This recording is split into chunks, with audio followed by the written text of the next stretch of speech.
इस खबर को सुनकर शायद आप भी कहेंगे कि अब तो नफरतों की इंतहा हो गई है।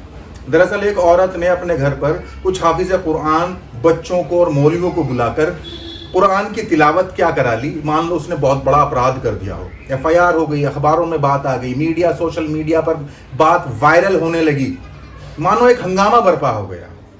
क्या है पूरा मामला आप भी जान लीजिए। दरअसल मामला 25 अगस्त 2024 का है, यानी संडे का। रात के समय में इस औरत ने अपने घर पर कुछ हाफिज कुरान को बुलाकर कुरान की तिलावत कराई। ये पूरा मामला दिल्ली से सटे गाजियाबाद का है। गाजियाबाद में ही एक इलाका है क्रॉसिंग रिपब्लिक। क्रॉसिंग रिपब्लिक के ही अंदर एक सोसाइटी है जिसका नाम है चित्रावन सोसाइटी। वहीं पर इस महिला का फ्लैट है। इसके बच्चे बीमार थी।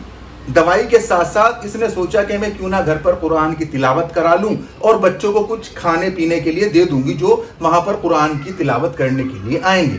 इस चीज को देखकर सोसाइटी वालों को बड़ा गुस्सा आया। वो लोग घर पर गए, वीडियो बनाई और कहने लगे कि आपने घर में मदरसा चला रखा है। उसके बाद ये लोग जब वहां से निकले, जो लोग कुरान की तिलावत करने आए थे, जब वो गेट तक पहुंचे तो वहां पर उनको रोक लिया गया। उनके साथ विवाद शुरू हो गया।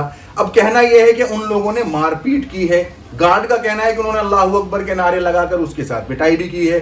अब पुलिस तक बात पहुंच जाती है और उसके बाद FIR दर्ज हो जाती है। अब मामला जो है वो थाने में है। पूनम मिश्रा जो कि ACP वेव सिटी है, वो क्या कह रही हैं, उनकी वीडियो भी सुन लीजिए। तो चित्रावन सोसाइटी थाना क्रॉसिंग रिपब्लिक क्षेत्र के गार्ड के द्वारा लिखित तहरीर थाना पे उपलब्ध कराई गई, जिसमें उसके द्वारा आरोप लगाया गया कि उसके साथ कुछ लोगों के द्वारा मारपीट की घटना कारित की गई। साथ ही इस संबंध में एक ट्वीट भी वायरल हो रहा है सोशल मीडिया पे, जिसमें आरोप लगाया जा रहा है कि चित्रावन सोसाइटी में एक फ्लैट को मदरसे के रूप में बनाने का प्रयास चल रहा है। इस संबंध में तत्काल व्यापक रूप से थाना पुलिस के द्वारा मौके पर जाकर जांच की गई, जिसमें CCTV फुटेज और लोगों के बयान आदि के द्वारा ज्ञात हुआ कि चित्रावन सोसाइटी में रहने वाली एक महिला के द्वारा कुछ लोगों को अपने घर में कुरान का पाठ करने के लिए बुलाया गया था, चूंकि उसकी बेटी बीमार रहती है, इसलिए उसके द्वारा इस तरह का पाठ कराया जा रहा था। इस दौरान सोसाइटी के लोगों के द्वारा उसके घर में आकर के इस संबंध में आपत्ति प्रकट की गई कि बिना परमिशन के इस तरह का घर में कार्रवाई की जाना उचित नहीं है। जब ये कुरान का पाठ करके लोग जाने लगे तो गेट पर मौजूद कुछ लोगों के द्वारा उनके साथ रोक करके पूछताछ की गई थी, जिसके बाद इनके द्वारा उनके साथ मारपीट की घटना कारित की गई थी। इस संबंध में थाने पे तहरीर प्राप्त हो गई है। उचित धाराओं में मुकदमा पंजीकृत कराया जा रहा है और अग्रिम वैधानिक कार्रवाई की जा रही है।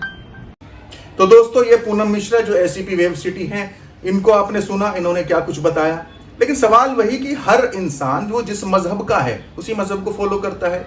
जो लोग घर में अपने हवन कुंड कराते हैं, जो लोग मुसलमान नहीं हैं, हिंदू हैं, वो हवन कुंड कराते हैं। जो क्रिश्चियन है वो बाइबल घर में पढ़वाते हैं। जो किसी भी मजहब को मानने वाले हैं वो अपने मजहब के अनुसार, अपने धर्म के अनुसार ही अपने घर पर पाठ कराते हैं, यज्ञ कराते हैं। तो अगर इस औरत ने घर के अंदर बुलाकर, उसका अपना घर था, निजी उसकी प्रॉपर्टी थी, अगर उसने कुरान की तिलावत करा ली तो कौन सा बड़ा गुनाह कर दिया। इसको संदिग्ध गतिविधियां बताने लगे लोग। इसको ये कहा जा रहा है कि उन्होंने परमिशन क्यों नहीं ली। मतलब अपने घर पर भी अगर कुरान की तिलावत कराएगी या कोई भी अब मुसलमान अपने घर पर कुरान की तिलावत कराएगा तो उसको परमिशन लेनी पड़ेगी। इस बात से तो यही जाहिर हो रहा है। तो नफरतों का आलम आप देखिए, और उसके साथ साथ ये समझ में नहीं आता कि कानून क्या सबके लिए बराबर है। क्या ये अभी भी कहा जा सकता है?